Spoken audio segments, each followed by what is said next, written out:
Assalamualaikum warahmatullahi wabarakatuh. Terus bangsa dan setanah air, jumpa lagi di channel Jagat Lupitu. Semoga dalam keadaan sehat, tak kurang satu apa rahmah barokah. Salam Allah curahkan untuk kita semuanya.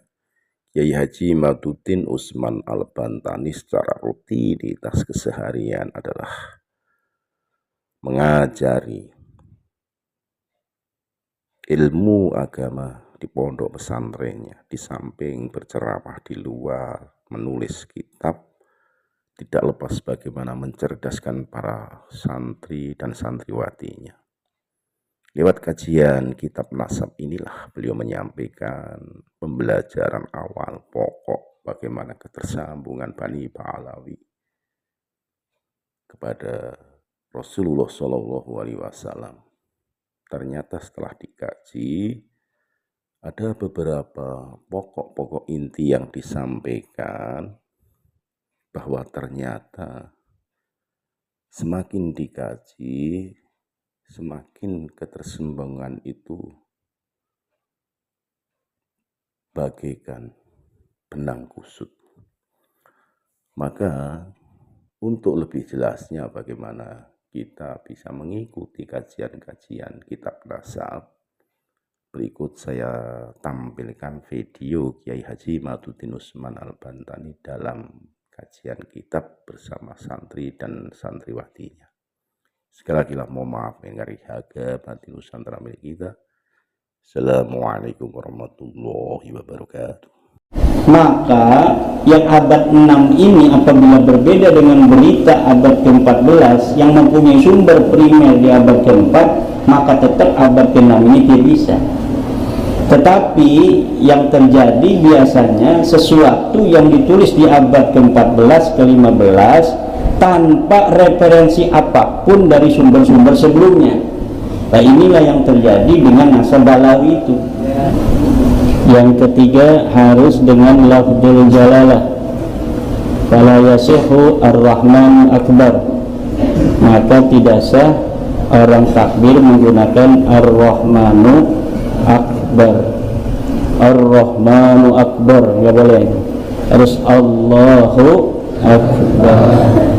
Yang keempat, kaunuha bilafzi akbar, Allahu akbar.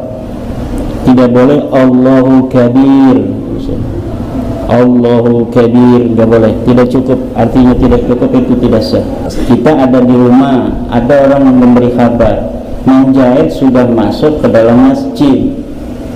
Benar atau salah antara dua ini berkemungkinan terhadap berita itu. Artinya berita ini bisa benar, bisa salah. Bisa menjahit sudah masuk masjid, bisa juga menjahit belum masuk masjid. Bagaimana untuk memverifikasinya?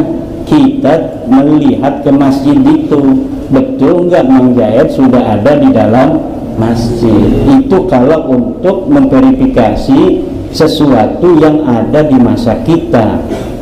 Kalau kita untuk memverifikasi sesuatu yang lama di masa lampau, yang antara kita dengan sesuatu yang kita ingin verifikasi itu ada jarak yang begitu panjang, maka membutuhkan sumber untuk mendapatkan verifikasi benar atau salahnya.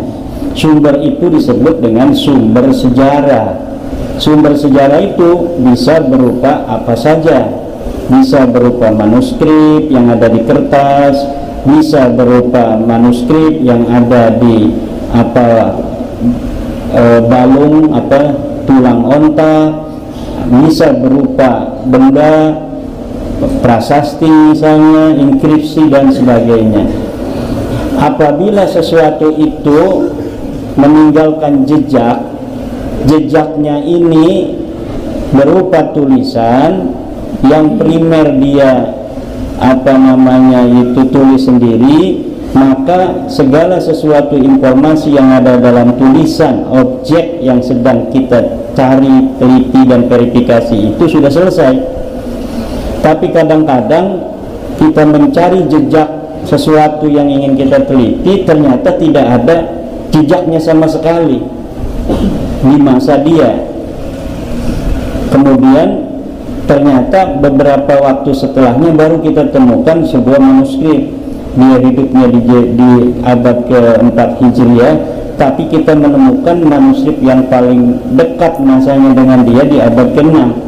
Maka ini manuskrip walaupun ada di abad ke-6, dia disebut dengan itu sumber sekunder, tetapi kedudukannya adalah yang paling dekat dengan berita yang sedang kita teliti itu. Maka dia ini yanzilu manzilata primer.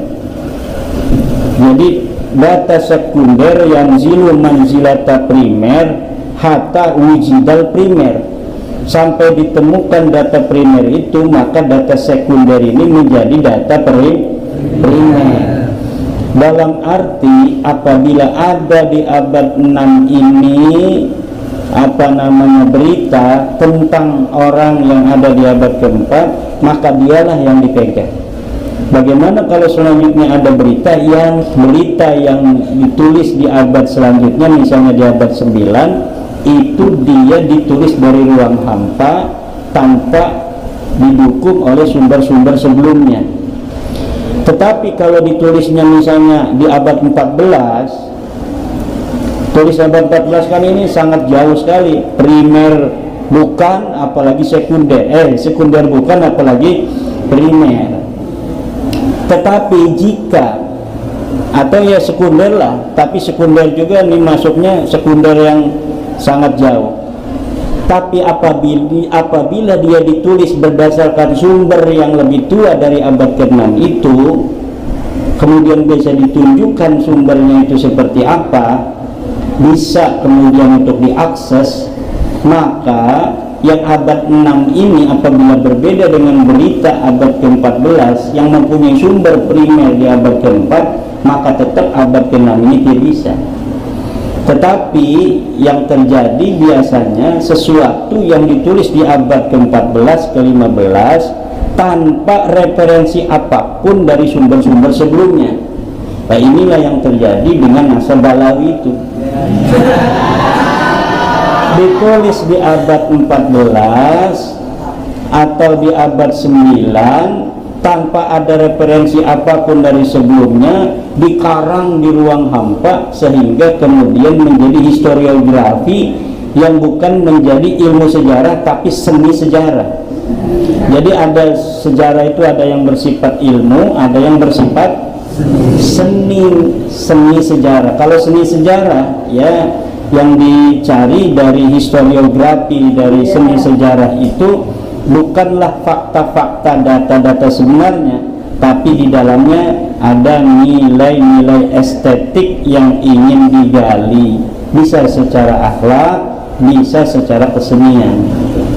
Nah, makanya babad dan sebagainya yang bersifat tembang-tembang masa lalu itu bisa dijadikan sebuah data sejarah apabila apa yang ada di dalam babad itu sesuai dengan data-data primer. Tapi apabila tembang-tembang masa lalu itu hanya diambil nilai seninya, itu tidak bisa dijadikan sumber sejarah.